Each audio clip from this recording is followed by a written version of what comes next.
Katanya jangan posting kalau lagi ibadah, lagi sedekah, lagi umroh, nanti jatuhnya jadi riya. Katanya jangan posting quotes-quotes hadis atau ayat Quran, nanti dibilang so alim. Tapi kata Allah, wa amma bi ni'mati rabbika fahaddits.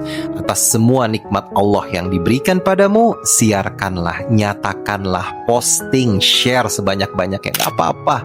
Dunia sosial media kita hari ini dipenuhi dengan berbagai berita tentang keburukan, kejahatan, LGBT, dan hal-hal yang tidak baik lainnya. Maka timpalah itu dengan berbagai berita, postingan tentang kebaikan. Tapi nanti jadi riya. Semua tergantung niatnya. Kalaupun postingan itu ada sedikit niat yang belum lurus, pelan-pelan dibenerin.